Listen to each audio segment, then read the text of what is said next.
Taking a sec to load here. All right. Happy Monday, everyone. Happy Monday indeed, family. For sure. See Dennis and Chris in here early. Get to see some of the usual characters. Oh yeah. Right.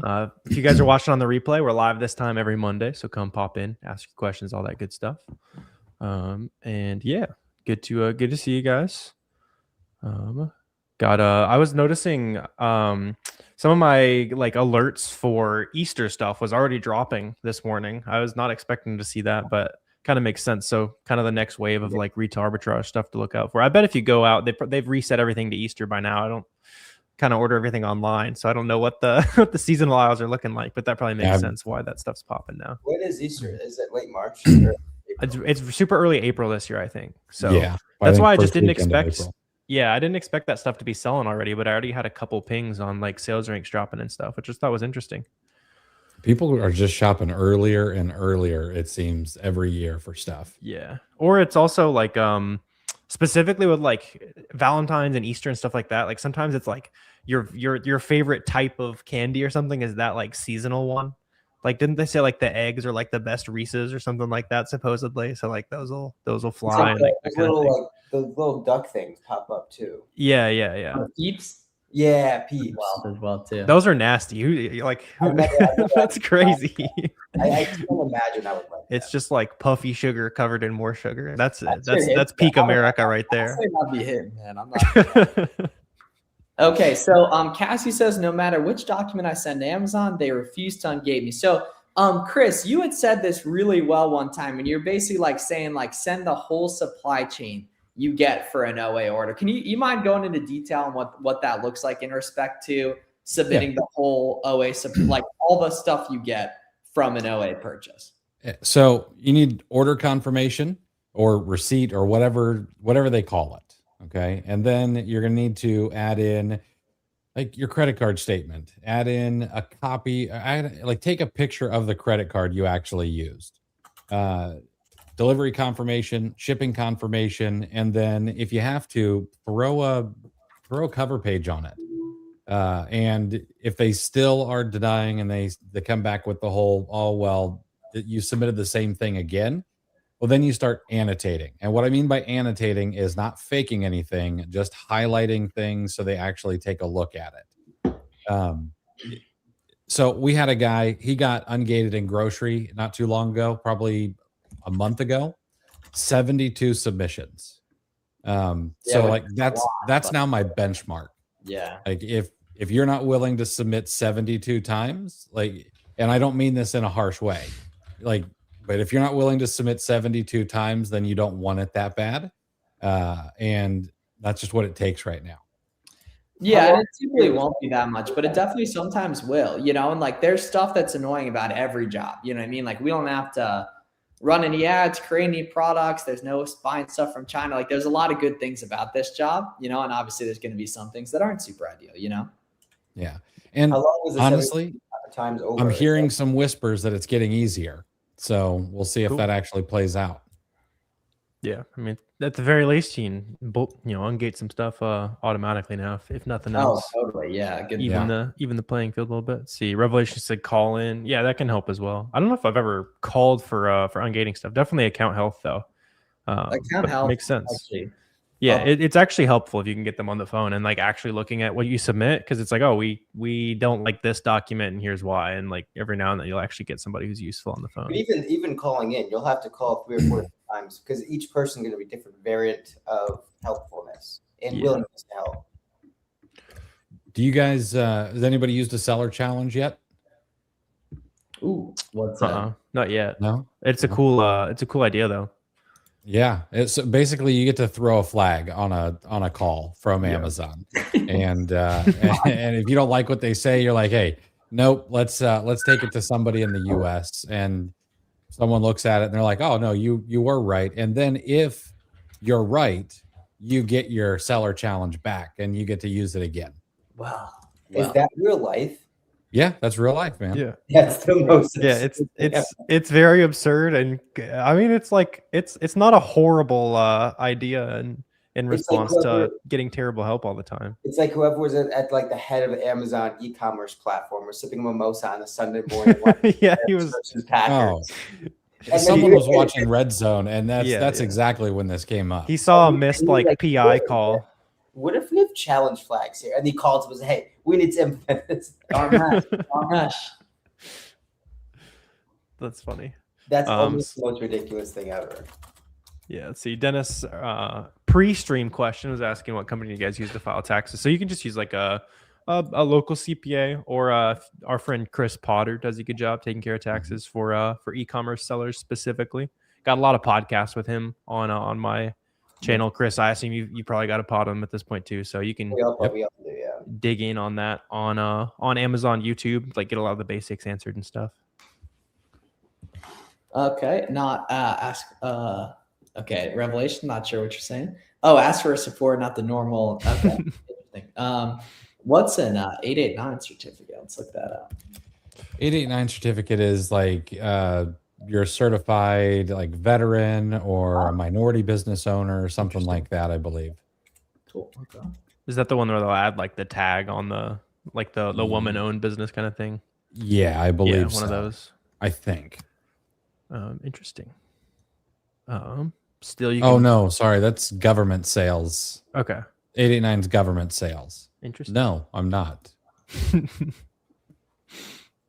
Let's see. Mario said, can you recommend some retail stores and distributors that you can use to ungate? So anything that's legitimate will work. Yeah. I would lean towards large distributors and large retail stores if possible. That's just things Amazon's going to have seen before. That mom and pop distributor is not going to work as well as a Target invoice. But yeah, I mean, the main thing is just as long as you would source inventory there for your store, it'll work for ungating. Trust that it's authentic and that kind of thing. Yep. Yeah, and that's a good point by Chris too as well. Takes a tiny bit easier to break it down. Yeah, that's a good point too, just from like a sustainability perspective and everything. And the nice thing is, 99.9% of things you're ever going to have to get approved for once. And then once you have it, right? You can make money from it for years, right? So it might seem very tedious to take 2 or 3 weeks to do that, for 10 minutes a day if, you don't see yourself doing this for years. But if you have the right long-term mindset for success and you think through these things correctly, it can be pretty easy to go ahead and do that there. See, this is getting too mainstream. Off script today. Getting too mainstream right there. My health Twitter feed is full of things about that stuff. Let's see. No, not giving thoughts on peptides or anything either. It has that. I mean, you could do that with literally any documentation. You can submit that because you have the shipping label and you have the UPS tracking. You know what I mean? The shipping label is automatically going to have it on there, and you can map it like pretty easily, honestly, like Chris was talking about. Don't use it. Oh, dude, the IG Amazoners and TikTok Amazoners are telling you to use AI generated invoices. Whoa, who is saying that? That's crazy. I have seen a few things on Instagram, and I've almost made some videos, and I'm like, you know what? I'm not going to start any beef. Yeah. Like the people with brains understand that that's not a good idea, and those who want a shortcut will just somehow create in their mind that it's going to be a good idea.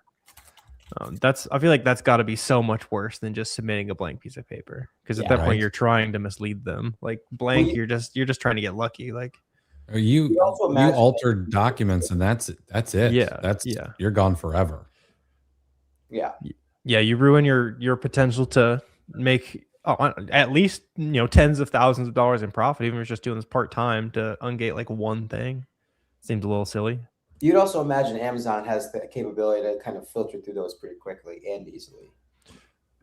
Yeah, I do wonder what yeah, I mean, it's just there's no way that's gonna fly there. AI recognizes AI, right? Yeah, exactly. Game recognizes game. You gotta imagine. Do you guys send invoice in the box with your FBM orders? So technically you're supposed to. I thought they did away with that. Oh, my bad. I thought you meant for the ungate request. I didn't read. I thought it said OA. Did they do away with that? You're technically supposed to. Yeah, I thought you still had to add the packing slip. Did they remove it? FBMs and never I'm curious. Now I'm curious. Yeah. Now we're all gonna be researching. Let me see.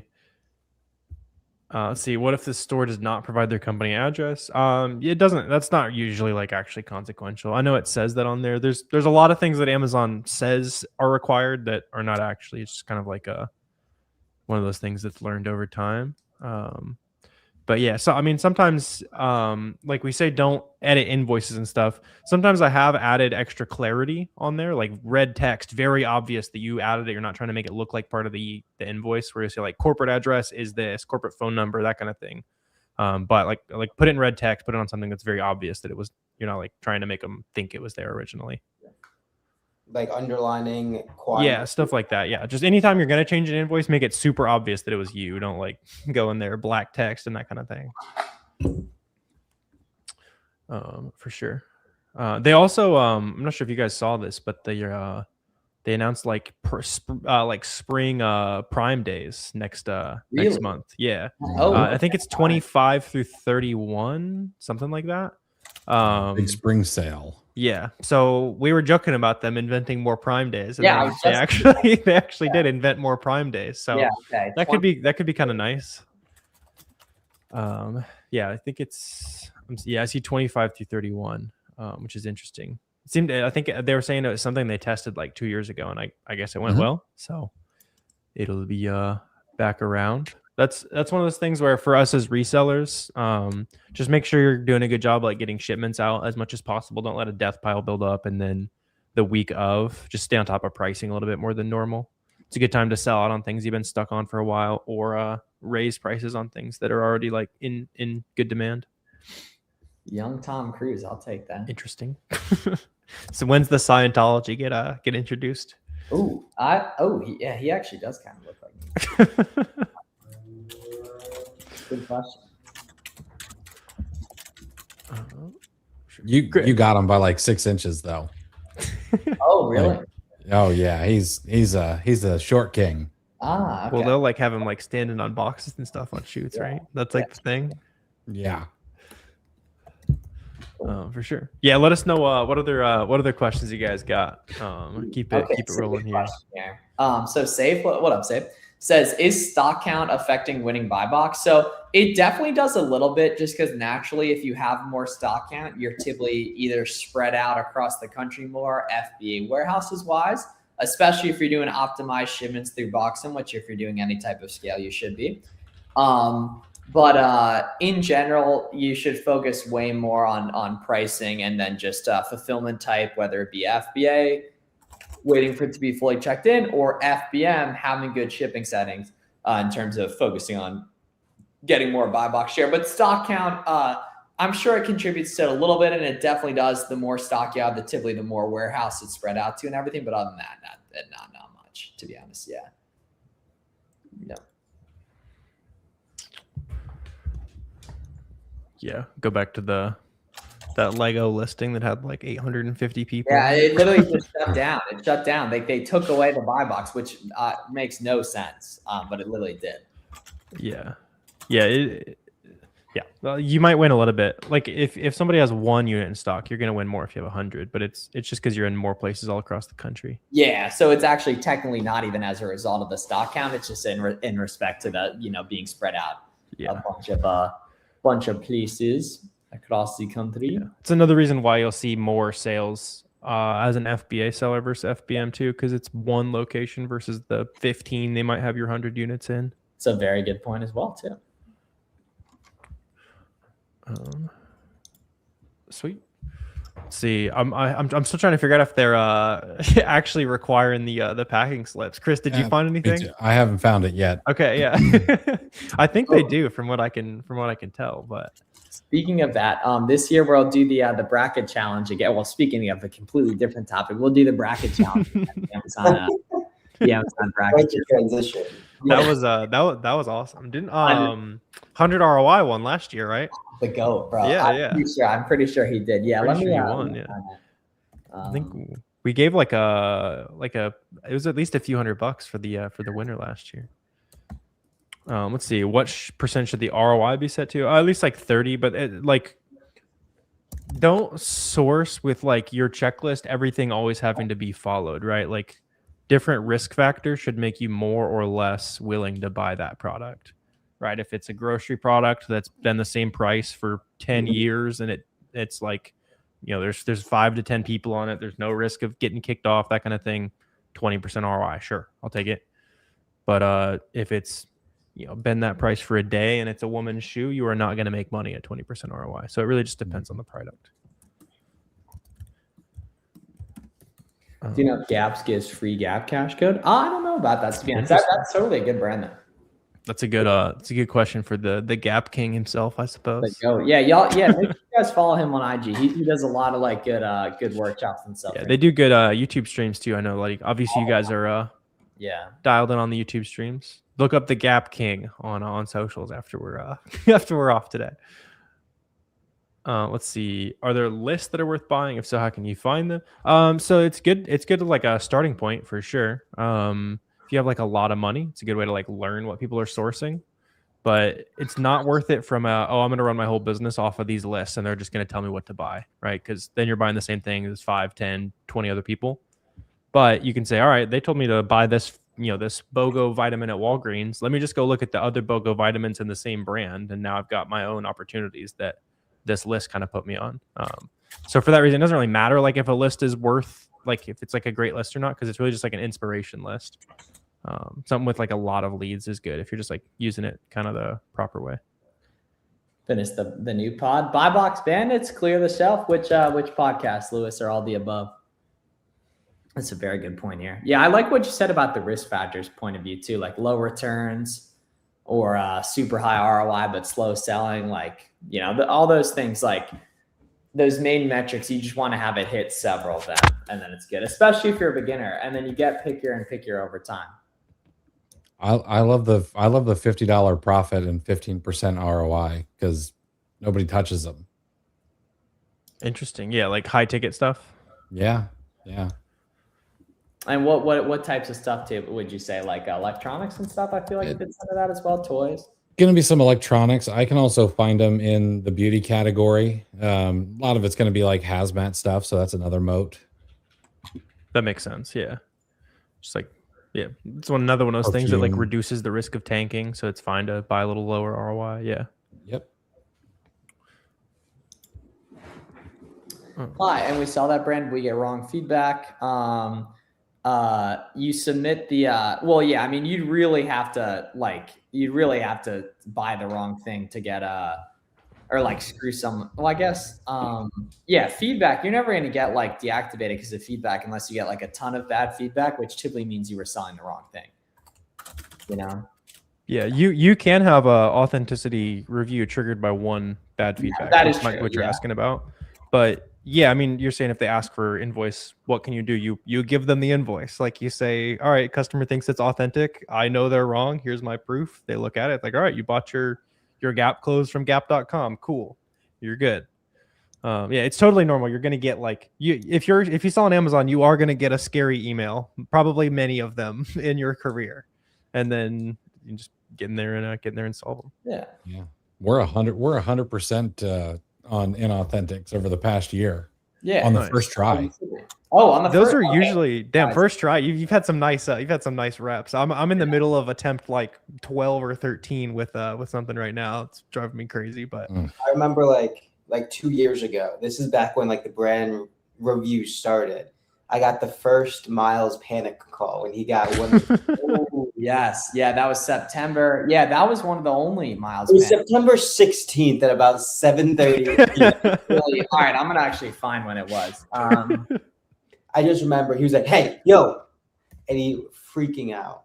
Yeah, but again, that's why you have one person to talk to in the Amazon world. It's like, oh wait, I beat that last week. Here's how. Okay, now I'm not panicking, right? And then you return back to why it's so important to have other Amazon sellers to talk to. Really long term, nothing to worry about. Yeah. Keep proper documentation, keep all your ducks aligned. You have nothing really to worry about. For sure. Let's see. You have purchased from a wholesaler, not from the brand. Make sure they're authorized. If they are not authorized, then you might be in trouble. But just go ask the wholesaler about that before you buy anything else from them. You also call the brand with the name of the wholesaler and say, hey, like, I mean, granted, it could be self-incriminating, but that's, again, part of the wholesale game is validating who you work with prior to buying from them. Yeah.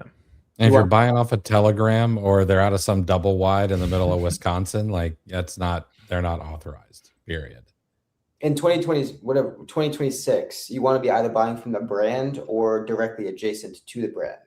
Right. Garrett almost forgot what year it was for a second. That's another level of locked in right there. Like you should be very transparently communicating with the people you work with, and they should be able to, with confidence, provide either documentation, invoicing, receipts from the brand, or a recognized partner of the brand. And that's really the only way to scale. I have an email from Avery when I search Amazon for that day range about a crypto trading bot. I do remember when he was doing that. That's early internet money for sure. Early. Yeah. Let's see. Let's see. What's what Ashley said? What's some good seller conferences worth? Yeah. So Miami Sellers, I think, is the next one that we'll all. Chris, are you going to Miami Sellers this year?